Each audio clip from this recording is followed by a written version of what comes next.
안녕하세요. 오늘은 조건문 그리고 반복문을 활용해서 자료를 전처리하는 거에 대해서 알아보도록 하겠습니다. 지난 시간에도 반복문에 대해서 얘기했는데 이번 시간에는 추가로 조건문에 대해서 말씀드리도록 할게요. 좀 이따 다시 설명드리겠지만 조건문이라는 것은 이제 특정 조건에 부합하는지 그 여부에 따라서 동작을 제어하는 것입니다. 주로 이제 if 그리고 else 또는 else if 요게 같이 쓰거나 단독으로 쓰거나 그렇긴 하거든요. 근데 보통 이 구문을 많이 씁니다. 그래서 이거는 이제 주로 이제 데이터 전처리하는 과정에서 불필요한 값을 걸러낸다거나 값을 치환한다거나 이런 데 자주 사용됩니다. 그래서 데이터 전처리하는 데 있어서 사실상 조건문을 안 쓰는 경우가 거의 없다고 봐도 무방합니다. 자, 그래서 이거 조건문에 대해서는 좀 이따 자세하게 얘기할 거고요. 그 다음에 반복문은 지난 시간에 얘기한 것처럼 for 반복문을 사용할 겁니다. 그래서 동일한 작업을 여러 번 반복 수행하는데 사용되는 게 반복문이었다 말씀드렸죠. 그리고 이제 데이터 전처리 과정에서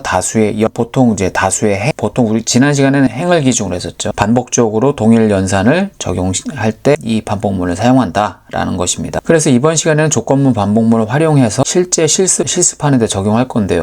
새로 제가 이제 살짝 변형해서 만들어 드린 자료가 있습니다. 그거는 이제 지난 시간 거하고 살짝 다릅니다. 그래서 이번에는 제가 새롭게 제공하는 자료를 사용하시길 바랍니다. 그래서 국토부 실거래가 정보고요. 그리고 여기서 우리가 할 거는 뭐냐면 거래 연도 그리고 거래 월 이게 따로따로 분리되어 있잖아요. 그리고 따로 분리되어 있는 것 중에서 거래 월 month라는 필드 이름에 저장되어 있는 값들이 있죠. 그게 1부터 12까지 값이 저장되어 있겠죠. 근데 그 중에서 1부터 9까지 숫자는 한 자리 숫자잖아요. 그래서 여기서 한 자리 숫자인 값들을 이렇게 두 자리 숫자로 만들려고 합니다. 그래서 1하고 9가 아니고 0, 1부터 0, 9까지 이런 식으로 새롭게 표현을 하려고 합니다. 그래서 이때 이제 조건문을 좀 써보려고 합니다. 그래서 숫자가 한 자리인 경우라는 이런 조건을 설정해 주는 거예요. 예를 들어서 month라는 필드가 10보다 작은 경우 그러면 이게 어찌 보면 한 자리를 찾아내는 그런 조건문이 될 수 있잖아요. 그래서 이런 조건을 활용해 가지고 모든 거래 그 값들 있죠. 숫자 값들에다 다 이거를 다 적용시킬 겁니다. 그래서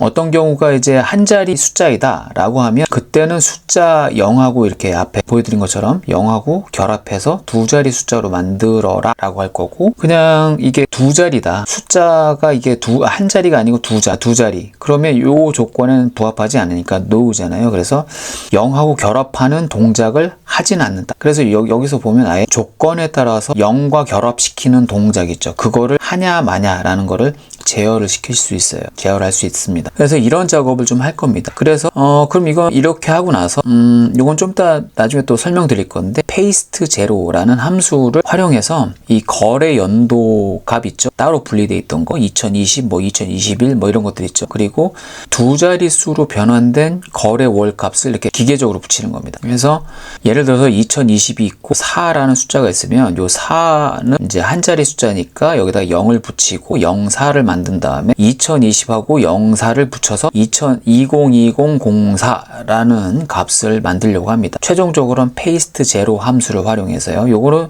이따 실습하면서 말씀드리도록 하겠습니다. 그리고 이렇게 이 과정을 이 조건문을 통해서 숫자 한 자리를 두 자리로 바꾸거나 두 자리는 건 그냥 그대로 놔두거나 그리고 나서 그 값을 가지고 거래 연도하고 이제 붙이는 행위 있죠. 요거를 개별 행에 있는 값들 일일이 각 개별 레코드라고 하죠. 레코드에 다 적용을 시킬 겁니다. 그래서 이제 수십만 건의 자료가 있기 때문에 그거를 일일이 하는 게 아니고 for 반복문으로 반복해서 우리가 하지 않고 컴퓨터에게 반복 처리를 하도록 명령을 하는 것이죠. 그렇게 해서 결국에는 거래 연 월 이 값을 따로 만들려고 하는 거예요. 이 작업을 해보려고 하는 겁니다.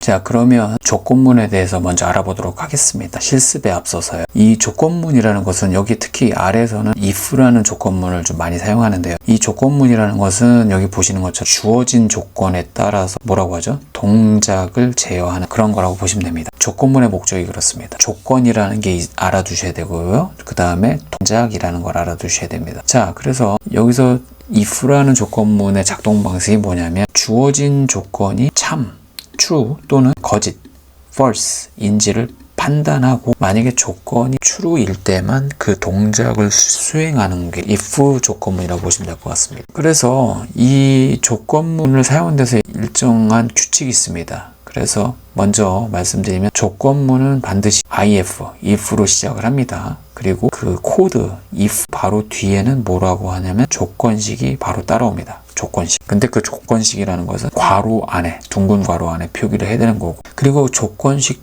바로 뒤에 따라오는 것은 뭐냐면 어떤 동작, 그러니까 수행해야 될 동작을 기술한 코드가 이제 바로 나와야 됩니다. 어디 뒤에? 조건식 바로 뒤에.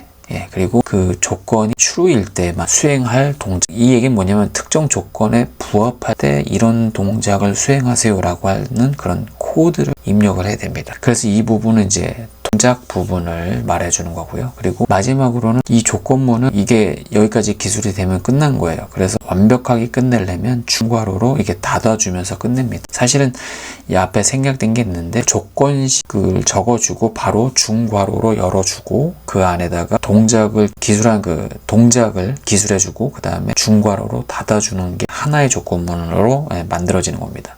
그래서 이런 식으로 작성을 하는 겁니다. if하고 괄호하고 괄호 닫고 그 안에 조건식을 집어넣고 그 다음에 여기 중괄호 열어서 동작을 수행할 코드를 집어넣고, 근데 반드시 여기는 라인을 내려야 됩니다. 그리고 이 한 라인 더 내리고 나서 여기다가 중괄호로 닫는 겁니다. 그래서 예로 한번 말씀을 드리면 뭐 for하고 이렇게 자동 생성됩니다. 죄송합니다. for가 아니고 if죠. if하고 예를 들어서 어떤 조건을 한번 써볼게요. 3이 2보다 크면 이렇게 하고 나서 중괄호 열고 어떤 동작을 하는 거예요. 프린트 yes 그런 이렇게 하면 이 부분은 이제 여기서 판단을 하는 거죠. 이게 참인지 거짓인지 먼저 판단하고 나서 그 다음 동작을 하는 겁니다. 그리고 반대로 if하고 3이 2보다 작은 거, 이 경우도 한번 써볼 수 있죠. 그럼 프린트 no라고 한번 해볼게요. 자, 그런데 이제 요걸 한번 첫 번째 조건문을 실행시켜 볼게요. 그러면 이제 yes죠. 왜냐하면 이게 yes이기 때문에 yes를 출력하는 건 아니에요. 그렇게 반드시 yes로 출력돼야 돼서 그런 건 아니에요. 근데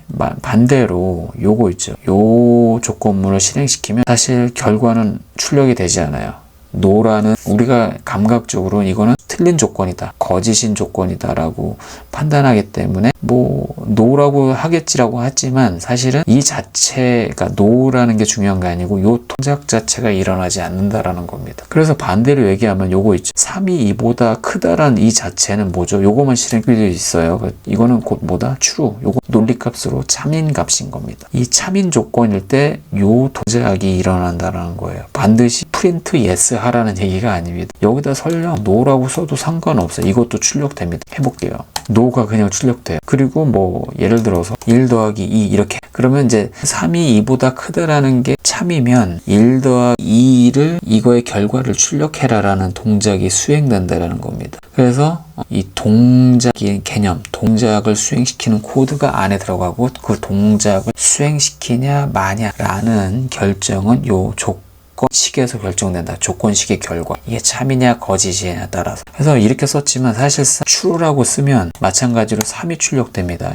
근데 만약에 여기서 false라고 쓰면 아무것도 출력이 안 됩니다. 그래서 어쨌든 그 조건식이 참 거짓에 의해서 동작이 이루어지냐 아니냐 이런 거라고 이해하시면 될 것 같습니다. 자, 그 다음에 많이 이제 접해볼 조건문이 있는데 이것도 중요합니다. 지금까지는 if만 사용해서 동작을 수행시키거나 수행시키지 않는 거를 봤는데 else라는 개념도 있습니다. 그리고 더 나아가서 else if라는 개념도 있어요. 이 경우 물론 이제 if로 무조건 다 시작을 해야 되는데 뒤에 else가 따라오는 경우도 있습니다. 그리고 또는 else if라는 구문이 따라오는 경우도 있습니다. 아까 if만 쓰는 경우 차이점이 뭐냐면 조건이 뭐라고?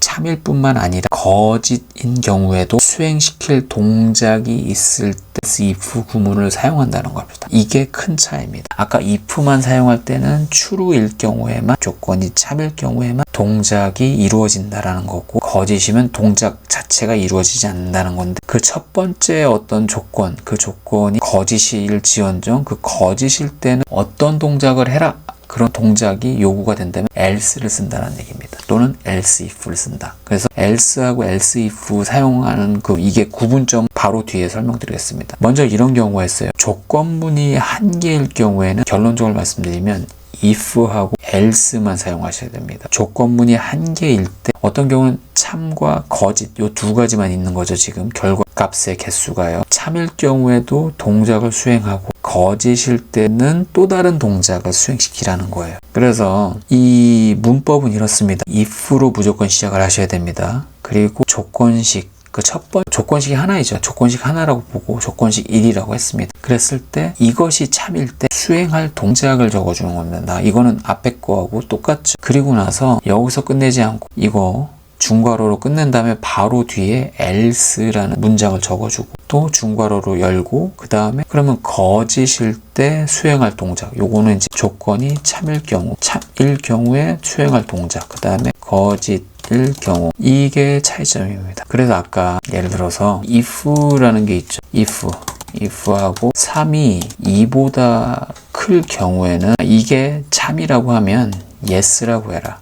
그리고 그렇지 않을 때는 출력하지 않아 이 동작을 수행하는 게 아니고 어떤 동작을 수행해 대신 no라는 값을 출력을 해라. 이런 동작을 해라. 이렇게 하는 거예요. 그러면 뭐죠? 물론 yes에 해당되겠죠. 이게 참인 경우, 이게 참이잖아요. 그렇죠? 참인 경우에 수행할 동작은 print yes라는 거를 동작시키는 겁니다. 그래서 이 경우는 참이기 때문에 요 print가 수행되는 거예요. 요거는 무시가 되는 거고. 그런데 만약에 3이 2보다 작다라는 조건이 있다. 이거는 뭐 거짓 조건이죠. 그러면 참인 조건의 동작은 수행이 되지 않고 거짓인 경우에 동작이 수행되는 겁니다. 그래서 no가 출력돼요. 이때는.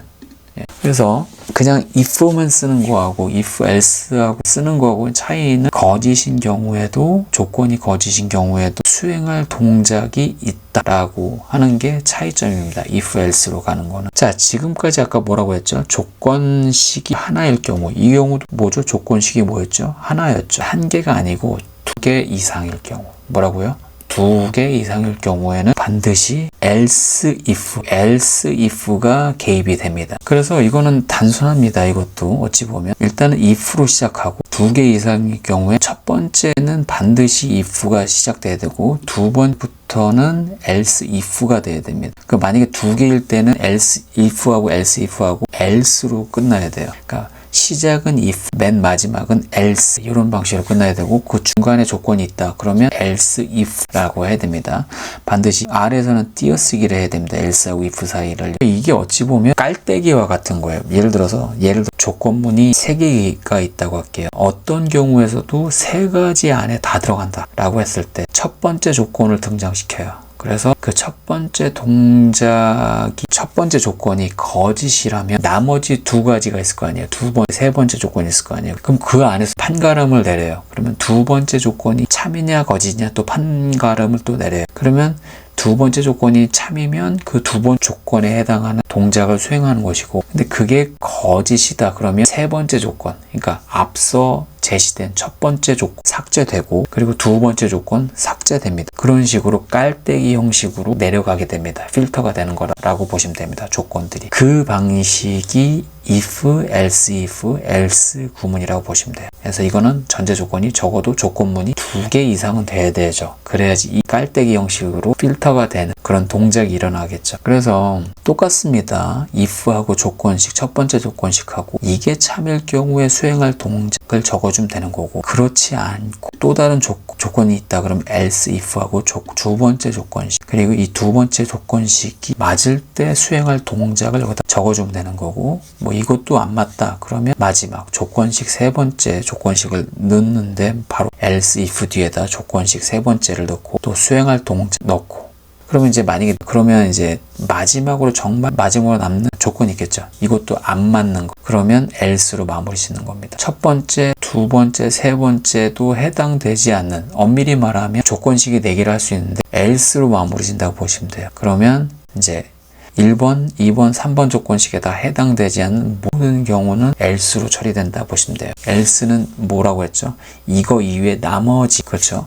1번, 2번, 3번, 그리고 나서 나머지를 말하는 겁니다. 예, 이렇게 확장하시면 됩니다. 그래서 else 한번 쓰는 건 맨 마지막에 쓰는 겁니다. 일종의 여집합 개념이라고 보시면 돼요. 자, 예를 들게요. 예를 들어서 우리 월 있잖아요. 월 1월, 2월, 3월 할 때 그 월 있죠. 뭐를 이제 숫자로 표현하면 1, 2, 3, 4 해서 뭐 12까지 있죠. 12개의 숫자가 있잖아요. 12개의 정수가 있는데 우리가 그 중에서 아무거나 아무 숫자나 뽑아서 그게 몇 분기에 해당되는지를 판단해서 출력하게끔 하는 조건을 만들어 본다고 쳐요. 그래서 일단 5라는 값을 일단 뽑았다고 생각을 합시다. 그리고 이거를 m이라는 그런 객체에다가 할당을 해볼게요. 그러면 m은 뭐죠? m은 곧 5죠. 예. 그리고 이걸 가지고 한번 조건문을 한번 물어보는 거예요. 일단은 if else만 쓰는 경우 한번 예를 들어서 한번 볼게요. 1월부터 12월, 1부터 12라는 숫자 중에서 이 특정 월이 1월부터 6월까지는 상반기고 7월부터 12월까지는 하반기라고 출력을 하고 싶어요. 그러면 조건이 뭐죠? 한 개잖아요. 그렇죠?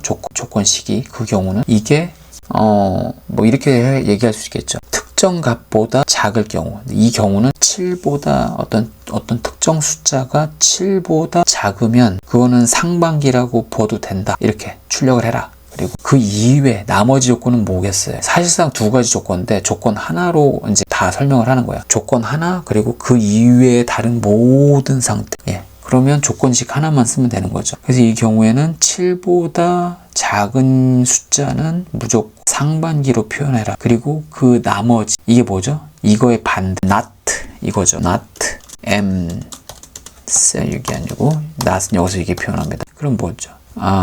잠시만요. 예.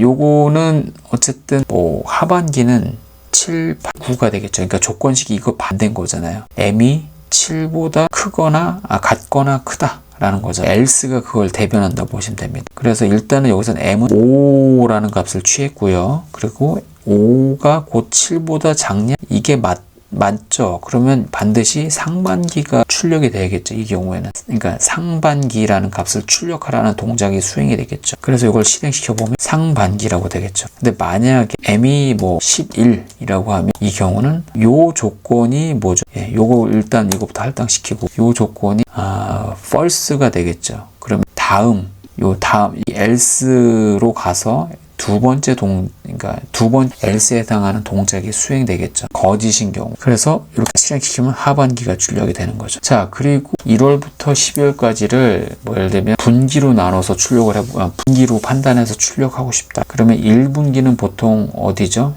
1, 2, 4. 그리고 2분기는 4, 5, 6. 3분기는 7, 8, 9. 그리고 4분기는 10, 11, 10이잖아요. 그렇죠? 네 가지 조건에 다 들어가는 거죠. 그렇죠? 그래서 만약에 4보다 작은 경우, 그 경우는 1분기라고 인쇄하라, 출력해라 라는 동작을 수행해라 라는 거고요. 그렇지 않은 경우에는 else if, 그러니까 아까 그 조건 있죠.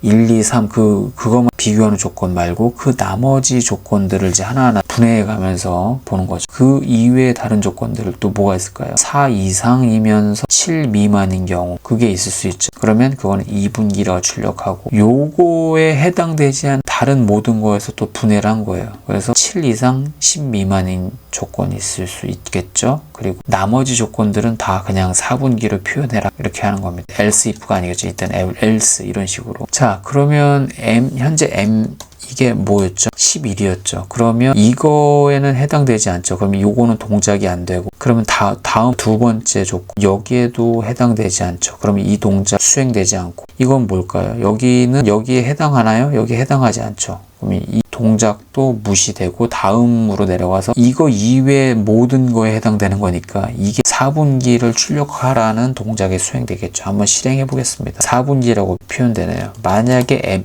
m이 2라고 하면 어떻게 될까요? 그럼 요거를 다시 하면 1분기가 출력이 되겠죠. 이런 식으로 조건문이 동작한다고 보시면 될 것 같아요. 그래서 조건문에서는 보통 여러 조건이 있으면 그 중에 조건문 하나당 동작 하나가 이루어지는 거예요. 여러 개, 다수의 동작이 제한되어 있지만 그 중에서 맞는 조건 하나에 부합하는 동작만 수행된다라는 겁니다. 사실은 조건문을 잘 아시면 자료 핸들링 하는 거에서 상당한 자유로움을 가질 수 있습니다.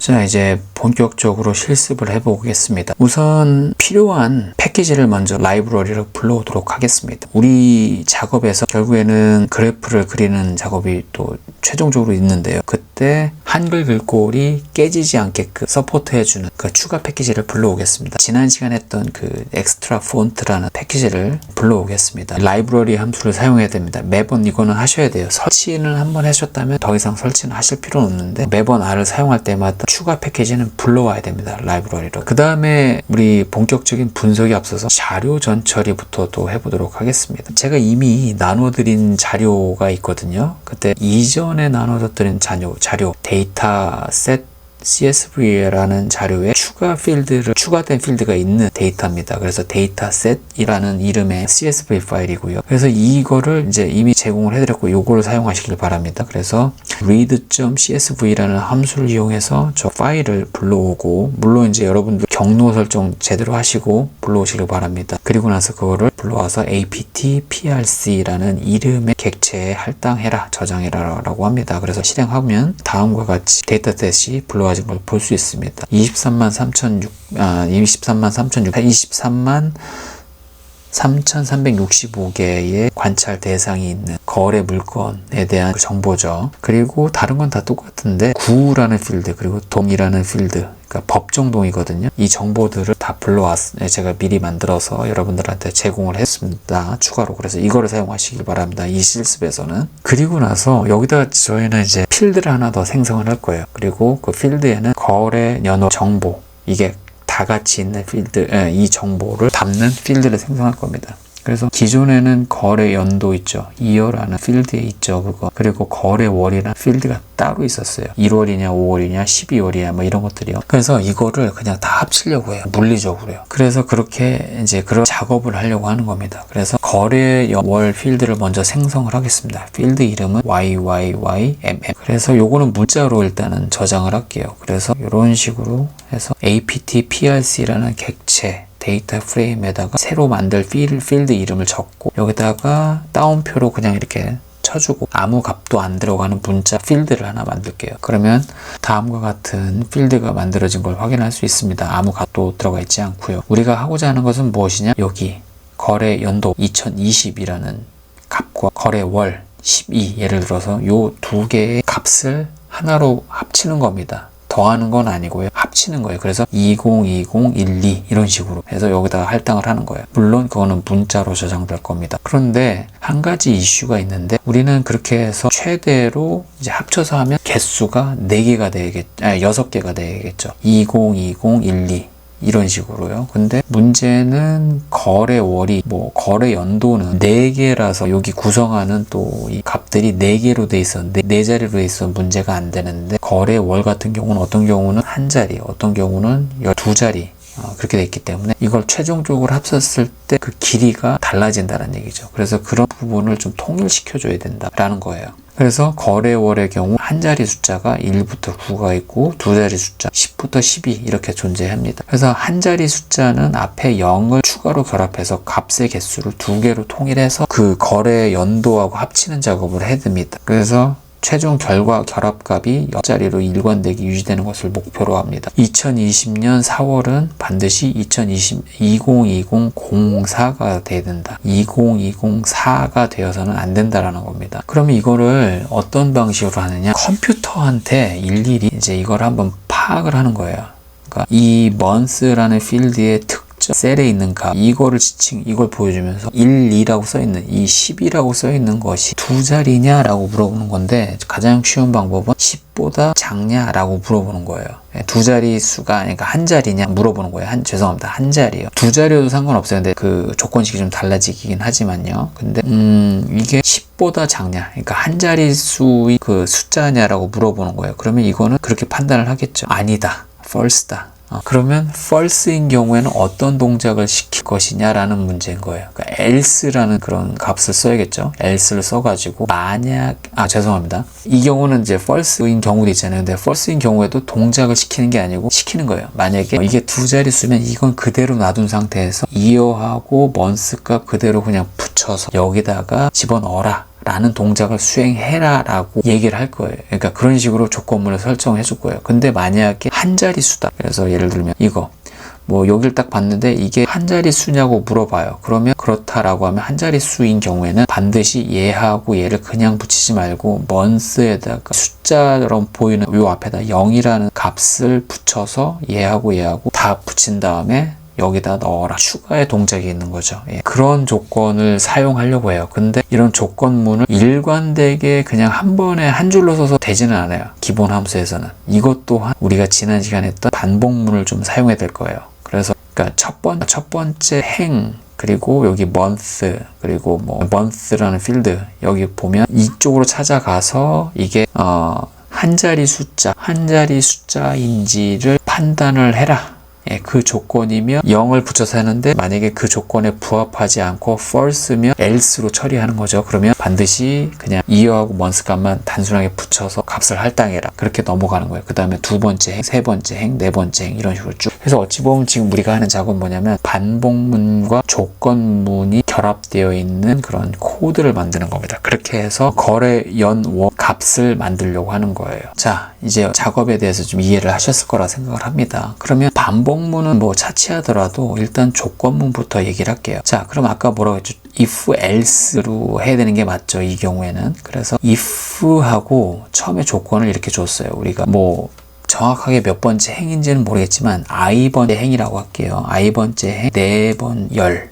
그러니까 여기 네 번째 열이 뭐냐면 하나, 둘, 셋, 넷. 네 번째 열이 month예요. 이 네 번째 열의 값이 10보다 작냐라는 거예요. 그러니까 우리는 지금 여기서 뭘 하는 거냐면 한 자리 숫자인지를 먼저 파악을 하는 거예요. 그래서 그게 맞다, 참이다라고 하면 자, 참고로 이 함수를 알아두십시오. paste zero라는 함수가 있습니다. paste zero. 요거는 말 그대로 값과 값을 이렇게 붙여주는 역할을 해요. 예를 들어서 서울시 그리고 컴마 띄고 동대문구라고 하면 서울시라는 문자열, 그리고 요거 띄어쓰기라는 문자열, 그리고 동대문구라는 문자열, 이 세 개 문자열을 하나의 문자열로 붙여라는 뜻입니다. 페이스트 제로라고 하면 띄어쓰기 없이 그냥 붙여버려라 라는 겁니다. 그럼 이렇게 하면 서울시 동대문구, 이렇게 서울시 띄어쓰기 동대문구가 하나의 문자열로 만들어지는 겁니다. 그래서 어찌 보면 연월 있잖아요. 2020년 뭐 3월이면 03이어야 되는 거죠. 그래서 만약에 페이스트하고 2020이라는 값 그리고 3월이 있다고 해봐요. 이렇게 하면 이렇게 돼버리잖아요. 그렇죠? 근데 우리는 이게 원하는 게 이걸 원하는 게 아니고 이 경우에는 0을 붙여주는 거예요. 추가로. 그러면 이렇게 되겠죠. 사실은 이렇게만 그냥 써서 해도 되긴 하는데 좀 분해해서 보는 겁니다. 분해해서. 그럼 만약에 뭐 3이 그러니까 한 자리 숫자면 그냥 여기다 0을 붙여서 이렇게 붙여라. 근데 페이스트로 하면 여기 입력값이 숫자면 숫자더라도 출력문은 문자로만 나오게 됩니다. 이렇게. 그래서 어쨌든 그 거래 월에 해당하는 값이 10보다 작으면 여기 0이라는 거를 붙여라. 그리고 앞에다 놓고 그 다음에 apt pcr i 그러니까 해당하는 그 숫자 값을 여기다 이렇게 뒤에다 붙여주면 되는 거예요. 그런데 딱 봤는데 i번째 행, 네 번째 열의 숫자가 10보다 크거나 같을 경우, 그러니까 이거의 반대인 경우죠. 이거의 반대. 여집합의 개념입니다. 그러면 뭐다? 이렇게 하지 말고 그냥 aptc, prc 이 값을 그냥 m으로 취해라 라는 뜻이에요. 이거 아시겠죠? 이것도 동작이잖아요. 동작. 지금까지는 뭐 프린트 하라는 건 아니에요. 어쨌든 붙여서 페이스트해서 m이라는 객체에 할당을 하는 그런 동작을 말하는 거죠. 이것도 마찬가지인 거고. 그럼 만약에 여기 이 특정 숫자가 11이면 요거는 무시하겠죠. 이 부분은 else로 넘어가서 그냥 그대로 11이라는 값을 m에다가 할당을 하는 거죠. 그리고 나서 그 다음 줄로 가서 또 페이스트를 해라. 붙여라. 무엇을? apt prc 객체의 i번째 행, 세 번째 열. 세 번째 열은 뭐였죠? 하나, 둘, 셋. 거래 연도. 그래서 이 거래 연도 값 뒤에다가 m 값을 붙여라. 어쨌든 어떤 경우에서든 m 값은 두 자리로 표현될 거예요. 예, 그리고 그 값을 받아서 거래 연도하고 붙여서 최종적으로 ym이라는 객체에 할당합니다. 예, 그래서 ym을 어디다 하냐? 11번 열. 그러니까 여기죠. 이쪽. YYYM 열에다가 할당했는데 몇 번째 i번째 행인데 i번째 행은 반복문에 의해서 결정되겠죠. 근데 이거를 그냥 수동으로 해볼게요. 예를 들어서 i가 53이라고 할게요. 53번째 행. 그러면 이게 뭔지 한번 볼게요. 요거만. i번째 행, 네 번째 12네요. 이 경우는. 그러면 이 경우에는 해당하지 않겠죠. 이 경우에는 해당하지 않겠죠. 요거만 실행시키면 false가 되겠죠. 그러면 요게 작동되지 않고 이게 작동되겠죠. 그러면 요거만 한번 해볼게요. 그리고 나서 이건 수동으로 하는 겁니다. m이 12가 되는 거예요. 그리고 아니면 요거만 해볼게요.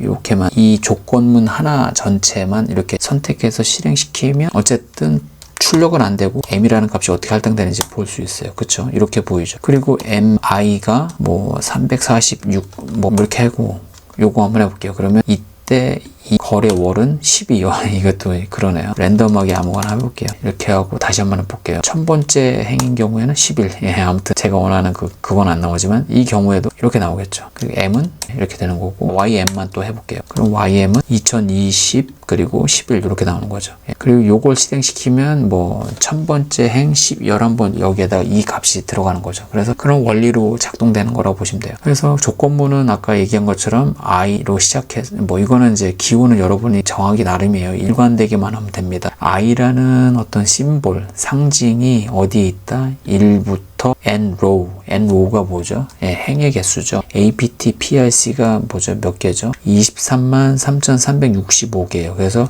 1부터 nrow 하면 1, 2, 3, 4 쭉 해서 이렇게 나가는 거예요. 여기서 좀 출력이 생략됐습니다. 근데 그 뒤에도 있는 거예요. 이 값이 존재하는 거예요. 그래서 첫 번째 시작하면 i는 2를 받아요. 그래서 쭉 작업하고 여기 마지막에서 i가 맨 마지막 값과 같냐라고 물어보면 그게 아니다. 그러면 다시 처음으로 올라가서 i는 2가 되는 거고 그 다음에 해고 3이 되고 4가 되고 이런 식으로 반복이 된다 보시면 돼요. 이거는 지난 시간에 말씀드렸죠. 그래서 그 작업을 한번 해볼게요. 다시. 그러면 요거를 전체 반복문을 실행하고 그 반복문 안에 보면 조건문이 돌아간다라고 보시면 됩니다. 그래서 요게 상당히 이제 많은 레코드가 있는 관계로 반복이 많이 이루어지기 때문에 좀 시간이 걸립니다. 한 1, 2분 정도 걸립니다. 이제 작업이 끝났고요. 지금 한번 확인해 보겠습니다. 지금 보니까 올바르게 지금 작업이 다 이루어진 것 같아요. 예를 들어서 이런 경우 한 자리 수인 경우에는 2025라고 됐으면 합쳐진 값은 2020-05라고 돼 있어야 돼요. 확인돼 있죠. 이렇게. 그리고 뭐 3월달인 경우에는 03이라고 돼 있고. 그래서 일단은 이렇게 작업, 이건 또 나중에 또 쓸 정보이기 때문에 이렇게 해서 일단은 전 처리를 좀 마쳤습니다. 그래서 어쨌든 우리가 좀 이렇게 만들었잖아요. 근데 지난 시간은 말씀은 안 드렸지만 한 가지 또 자주 쓰는 함수가 있습니다. 사실상 apt prc라는 이 객체는 R이 동작할 때 이때 이제 만들어지고 편집된 업데이트된 객체일 뿐입니다.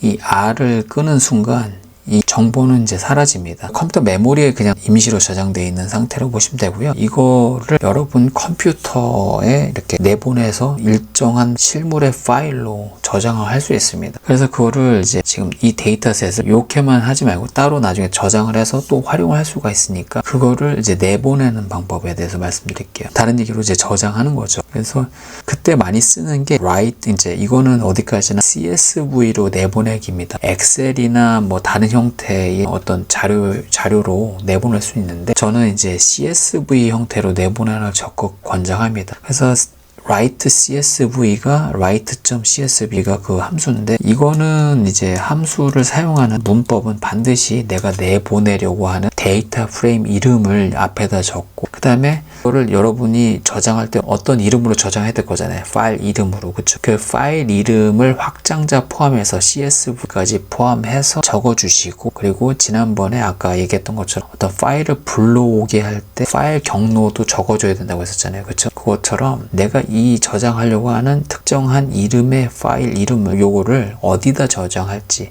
그 경로를 다 적어 주셔야 돼요. 저는 뭐 예를 들면 이런 위치에다 저장할 것이라면 경로를 이렇게 적어 준 다음에 마지막에 이제 새로운 데이터 이름으로 이제 저장을 해야겠죠. 만약에 똑같이 하면 안 돼요. 불러온 거에다 덮어쓰기 하시면 안 되고 불러온 거 그대로 원재료로서 놔두고 그거와 구분되는 이름으로 저장하시는 게 좋을 것 같습니다. 그래서 저는 아까 데이터셋 2라고 했으니까 이번에는 데이터셋 3라고 할게요. 아까 데이터셋 2에서는 이제 자치구 그리고 법정동 필드 2개가 추가된 상태고, 이 데이터 3는 거기에다가 거래 연월이 이제 포함되어 있는, 그래서 추가의 필드가 있다라는 겁니다. 그리고 나서 또 중요한 게 뭐냐면 옵션을 또 이걸 반드시 적어 주시길 바랍니다. row.names라고 있습니다. row.names라는 거는 그 각각의 레코드마다 행 번호가 자동적으로 붙어요. 이걸 설정을 안 해주면 되게 그 뭔가 혼란을 주는 그런 정보거든요. 그래서 가급적이면 이거는 아무 설정을 안 하면 그냥 들러붙기 때문에 이 옵션을 반드시 써주는 걸 추천드립니다. false row.names는 이걸 붙일까 말까 이런 거예요. 그래서 붙여라 yes 또는 no, 붙이지 마라. 근데 이 두 가지 값이에요. 어떻게 봤냐면 논리 값으로 막 봤습니다. true면 행 번호를 쫙 붙이고 false로 하면 행 번호 값은 붙이질 않아요. 그래서 false로 해주시길 바랍니다. 그래서 요거를 실행시키면 이 테이블이, 지금 여기서 만들어진 테이블이 여러분 컴퓨터로 저장이 될 겁니다. 그래서 여기 보면 여기 지금 하나 만들어졌습니다. 저는 지금 엑셀 프로그램으로 열어보지는 않았는데 아마 여러분들 중에서 엑셀 프로그램으로 바로 열어보면 이 글꼴이 깨져서 나올 수 있습니다. 하지만 그거는 그 엑셀 프로그램 초기 설정이 좀 그래서 그런 거지, 일단은 데이터는 올바르게 한글로 저장되어 있는 상태라고 보시면 될 거예요. 근데 그거를 굳이 엑셀이 아니더라도 오른쪽 클릭해서, 만약에 내가 잘못된 건지를 보려면 오른쪽 클릭해서 열어보기 할 때 아마 메모장 같은 거 있잖아요. 메모장으로도 열 수가 있습니다. 왜냐면 CSV는 뭐라고 했죠? comma separate value라고 하잖아요. 쉼표로 구분된 값, 텍스트 값이에요 다. 그래서 메모장에서도 열 수 있거든요. 그러면 메모장에서도 열 수 있는 거고, 그리고 거의 대부분 별 문제가 없으면 한글로 표현될 겁니다. 근데 여기에서도 깨져서 나온다 그러면 R로 한번 불러와 보세요. 그거를. 그러면 한글이 깨지는 현상은 안 보일 거예요. 그래서 이게 다 뭐냐면 이거를 열어보려고 하는 프로그램의 기본 환경 설정, 그 중에서 인코딩이라고 하거든요. 인코딩 설정이 또 다르게 되어 있는 경우에는 이렇게 깨져서 보이는 경우 있는데, 대부분 만약에 이제 여러분들이 여기 R에서 올바르게 작업을 했다고 하면 이걸 R로 불러올 때는 전혀 깨질 일이 거의 없다라는 걸 말씀드리겠습니다. 자, 이렇게 일단은 뭐 이거는 내보내기를 한 거고, 우리는 굳이 내보낸 거를 다시 불러와서 쓰지 않을게요. 그냥 그대로 그냥 이거 apt prc 가지고 이제 본격적인 분석 작업을 해보도록 하겠습니다.